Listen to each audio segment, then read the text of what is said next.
প্রিয় ভিউয়ার্স, এবার ভারত মহাসাগরে অবস্থিত মার্কিন যুক্তরাষ্ট্রের সামরিক ঘাঁটি দিয়েগো গার্সিয়ায় ইরান তার ক্ষেপণাস্ত্র হামলা চালিয়েছে।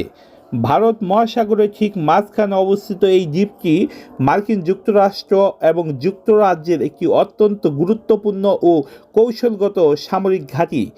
ইরান সরাসরি এই ঘাঁটিকে লক্ষ্য করে হামলা চালানোর কারণে এই মধ্যপ্রাচ্যের উত্তেজনা এখন প্রশান্ত মহাসাগর ও ভারত মহাসাগরীয় অঞ্চলেও ছড়িয়ে পড়েছে।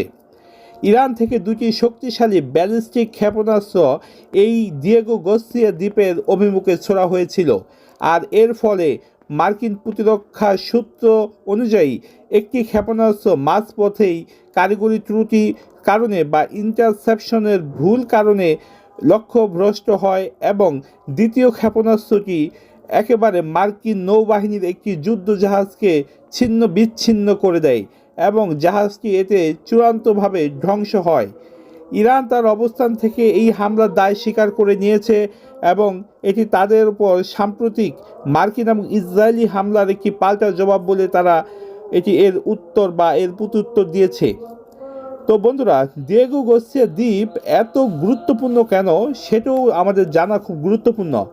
মূলত আপনারা যেন অবাক হবেন যে ভারত মহাসাগরের থেকেই এই ইরান যে পারস্য উপসাগরের যে যুদ্ধ জাহাজগুলি পরিচালনা করছে মার্কিন যুক্তরাষ্ট্র, সেই যুদ্ধ জাহাজগুলোর জন্য লজিস্টিক হাব হিসাবে এটি খুবই গুরুত্বপূর্ণ।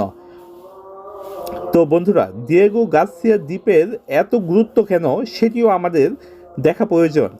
এই দ্বীপে হামলা হওয়া মানে সরাসরি যুক্তরাষ্ট্রের মূল সামরিক স্নায়ু কেন্দ্রে হামলা করা।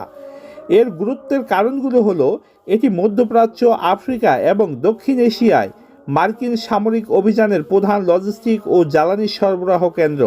একই সাথে এখান থেকে B-52 বা B-2 যে বোমারু বিমান রয়েছে, অর্থাৎ B-2, B-52 এর মতো দূরপাল্লার স্টেলথ বোমারু বিমানগুলো উড্ডয়ন করে থাকে এই দ্বীপ থেকেই।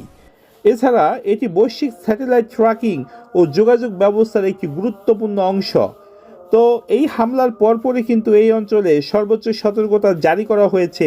মার্কিন প্রেসিডেন্ট ডোনাল্ড ট্রাম্প এই ঘটনাকে অত্যন্ত উস্কানিমূলক হিসাবে বর্ণনা করেছেন।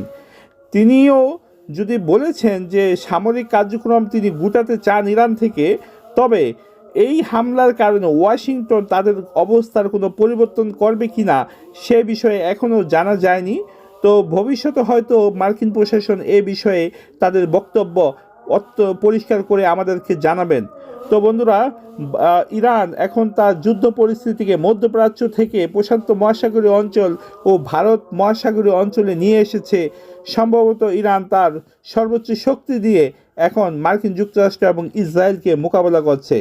তো বন্ধুরা, আজকে এই পর্যন্তই। ভালো থাকবেন সবাই। আসসালামু আলাইকুম।